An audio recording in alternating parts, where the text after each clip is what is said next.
দেবতারা যাঁর সেবা করবার জন্য সতত উন্মুখ, সেই দেব সেব্য শ্রী শ্রী ঠাকুর ভক্তদের কিভাবে সেবা করেছেন তাঁর মাধুর্যমণ্ডিত লীলা দেখতে পাই শ্রুতিতে রাম ঠাকুর গ্রন্থের প্রথম খণ্ডের পঞ্চম সংখ্যক কাহিনীতে।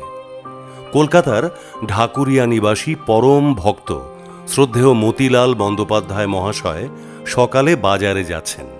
এমন সময় শ্রী শ্রী ঠাকুর মতিবাবুকে আদেশ করলেন বাজার থেকে যেন চিতলের পেটি ও বুক লাল কই মাছ আনা হয়।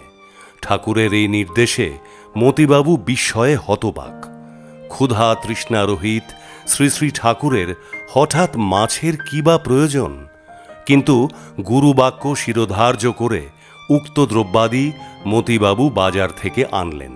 ঠাকুর উৎফুল্ল চিত্তে মতিবাবুর সহধর্মিণীকে মাছ রান্নার পদ্ধতি বিশদভাবে বুঝিয়ে দিলেন।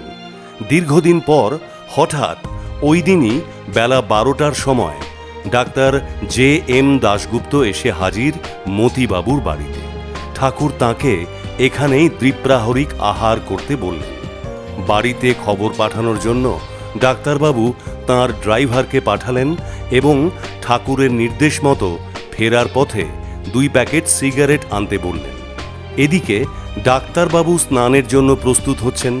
শ্রী শ্রী ঠাকুর মতিবাবুর সহধর্মিণীর কাছ থেকে তেল এনে ডাক্তারবাবুর মাথায় ঘষছেন। ঠাকুরের এই আচরণে ডাক্তারবাবু খুব অস্বস্তি বোধ করছেন। ভক্তবৎসল ঠাকুরের ভক্ত সেবা এখানেই কিন্তু থেমে রইল না।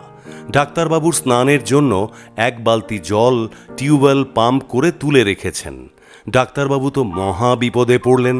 স্বয়ং ভগবানের আনা জলে ভক্ত স্নান করবেন, এটা কখনো সম্ভবপর? অবশেষে ডাক্তারবাবুর অনেক অনুরোধে ঠাকুরকে এ কাজ থেকে নিরস্ত করা গেল এবং ডাক্তারবাবুর স্নান সম্পন্ন হল। কিছুক্ষণ পর ভক্তপ্রবর প্রভাতচন্দ্র চক্রবর্তী মহাশয় উপস্থিত হলে ঠাকুর তাঁকেও স্নান করিয়ে দুপুরে খাওয়ানোর জন্য ব্যস্ত হয়ে উঠলেন। ডাক্তারবাবু ঠাকুরকে নিবৃত্ত করে প্রভাতবাবুকে স্নান করিয়ে আনলেন। স্নান সমাপনান্তে 2 ভক্ত বসেছেন দ্বিপ্রাহরিক আহারে। ঠাকুর একটি মোড়ায় বসে তাদের আহারের তদারকি করছেন। ভক্ত সেবার পরবর্তী নিদর্শন আরও চমকপ্রদ। ডাক্তারবাবুর ধূমপানের নেশা না থাকলেও প্রভাতবাবুর ধূমপান করার অভ্যাস ছিল।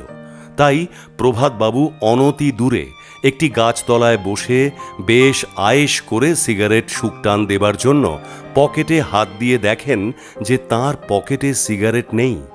সেই সময় ডাক্তারবাবু 2 প্যাকেট সিগারেট এনে প্রভাতবাবুর হাতে দিয়ে বললেন, এই ধূমপানের ব্যবস্থা ঠাকুর স্বয়ং করেছেন।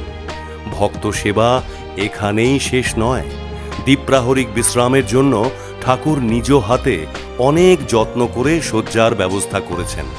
মা যেমন তাঁর সন্তানের প্রতি অপত্য স্নেহ ভালোবাসায় তার সেবা করেন, শ্রী শ্রী ঠাকুরের সেই প্রকার মাতৃবৎ আচরণে ভক্তদের নয়ন অশ্রুপূর্ণ হয়ে উঠল।